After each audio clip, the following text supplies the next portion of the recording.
Good morning, everyone. Today we have gathered to discuss a pressing issue that has been brought to the attention of the managing director. The finance department has noticed a significant increase in expenditures related to office supplies, such as papers, pens, staplers, and paper clips. But before we start the discussion, I will briefly introduce the parties involved in today's discussion. We have Lim Chia Yun and me myself, Nasuha, as the finance department representatives, and Lavannia and Imtiaz as the employee representatives. So, without further ado, let's discuss the best actions to be taken and the solution to handle this problem. Okay, thank you for calling this meeting. We have noticed that the expenditure on office supplies has more than doubled in the past few months. So, while we understand that the manager has allowed employees to take office supplies as they please, this has led to the situation needing to be more than manageable. Employees are taking home more supplies than they could be using.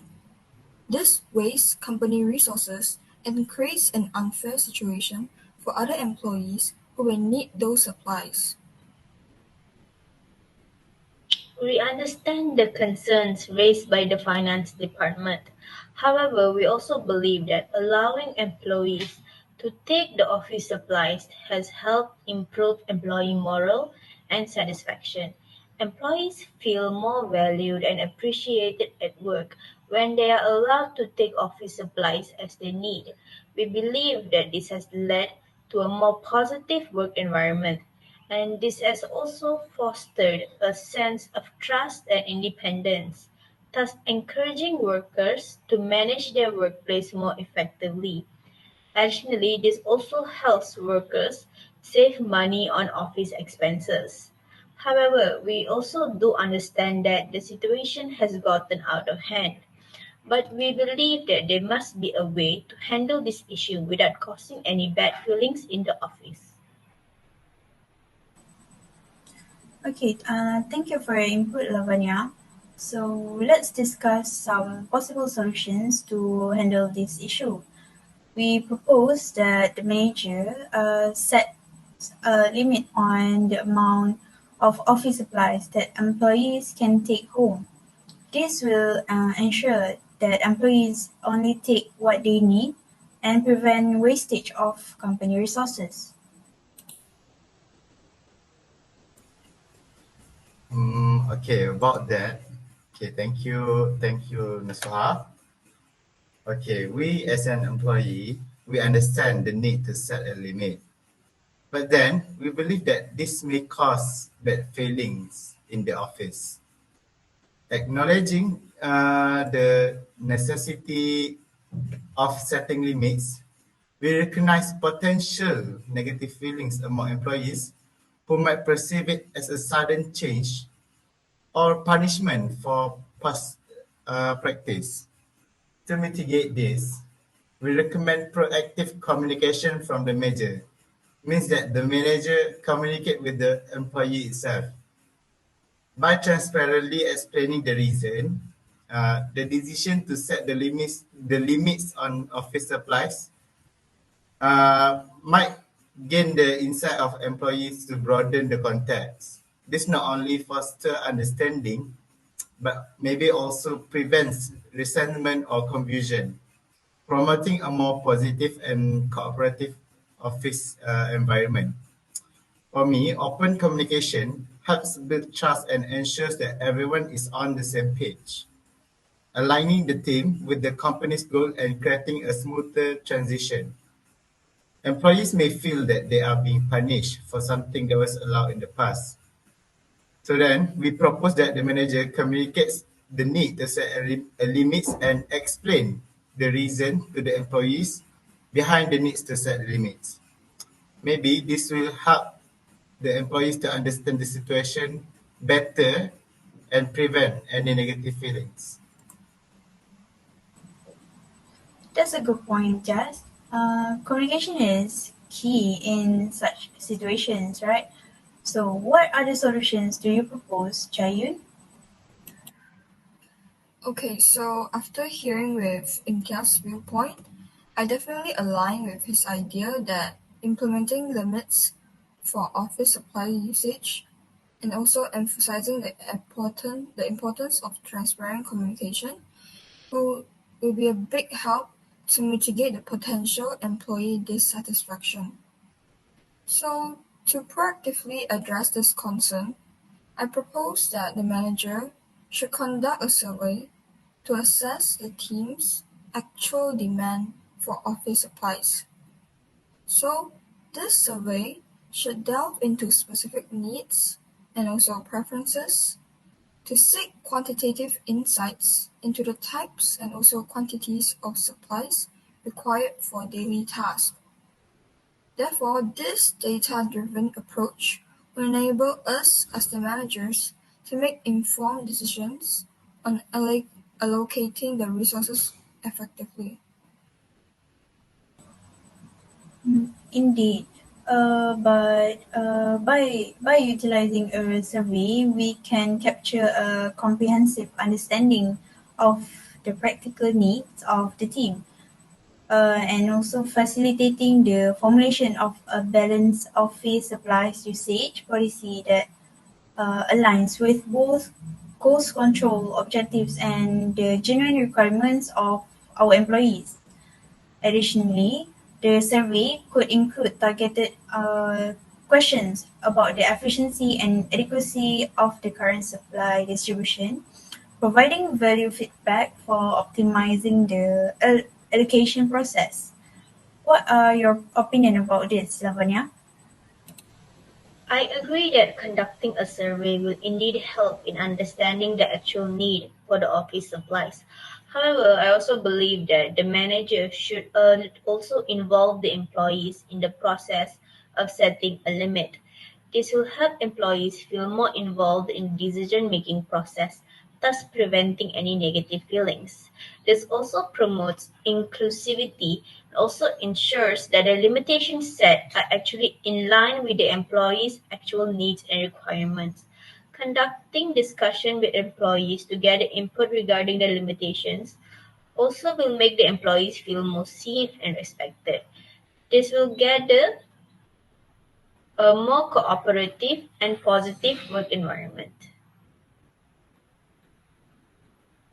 That's a good suggestion, Lavanya.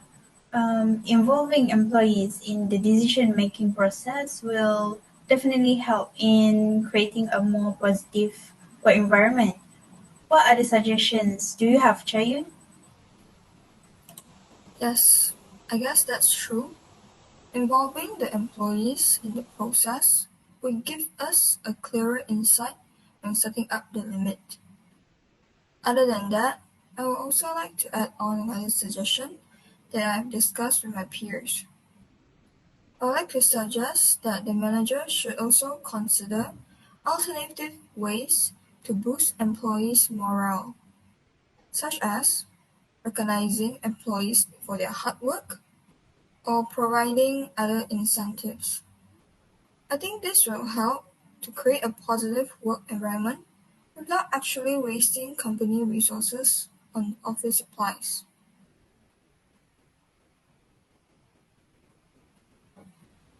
Okay, thank you, Chia Yun. Um, Me as an employee, we agree that recognizing employees for their hard work and providing other incentives might be a better way to boost employee morale. However, we believe that the manager should also consider the employee's perspective when setting a limit on office supplies. This will help in creating a more balanced solution that benefits both the company and the employees. Certainly, acknowledging employees' efforts and offering incentives is crucial for morale. However, it is equally important for managers to take into account employees' viewpoints when establishing limits on office supplies. This consideration fosters a more balanced solution that mutually benefits the company and its workforce. Additionally, open communication between the manager and the employee about the rationale behind supply limits can enhance understanding and cooperation among employees. By this, we might uh, we might not have any issues when the limits of the supplies happen during between the managers uh, that the managers want to do. Okay, by involving the team in the decision-making process, managers can build a collaborative and positive work environment, reinforcing the overall effectiveness of the company. I think that's all for me, Okay, for my opinion. I agree with Imtiaz.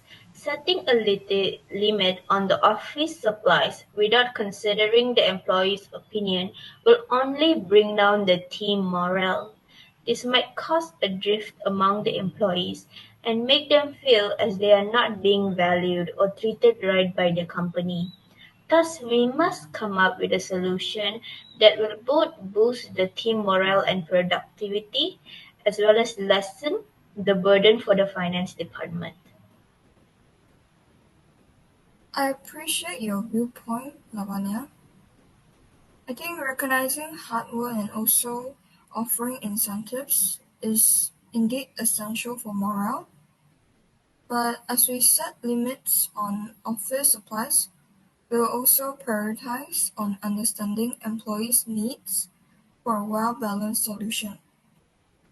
For example, as context, we plan to conduct a comprehensive assessment of the types and also quantities of office supplies essential for the employee's daily task. This process involves in gathering direct employee feedback, which ensures that our decision will align with practical requirements. What do you think about this, Imtiaz? Okay, thank you, Chia Yun. I agree with your opinion. Understanding and prioritizing employees' needs is crucial in creating a committed workforce. Establishing an environment where all employees have equal access to necessary materials without being restricted is good for enhancing employee morale and allows them to work more comfortably and effectively. This approach encourages a culture of mindfulness, where employees will be more mindful of the resources provided and will only utilize the amount needed for their work. All right. Thank you for your input, Chia Yun, Lavannia, and also Imtiaz. It is clear that communication, involvement, and other alternative ways to boost employee morale are the keys in handling this issue. In conclusion, we have discussed the best actions to be taken and the solution to handle the problem related to uh, the disappearing office supplies. We have proposed setting a limit on the number of office supplies that employees can take home, conducting a survey to understand the actual need for office supplies involving employees in the decision-making process, and considering alternative ways to boost employee morale. We believe that implementing the solutions will help in creating a more balanced solution that benefits both the company and also the employees. Thank you, everyone, for your participation in this discussion. May you have a great day ahead. Thank you. Okay, thank Thank Thank you, you. you. everyone.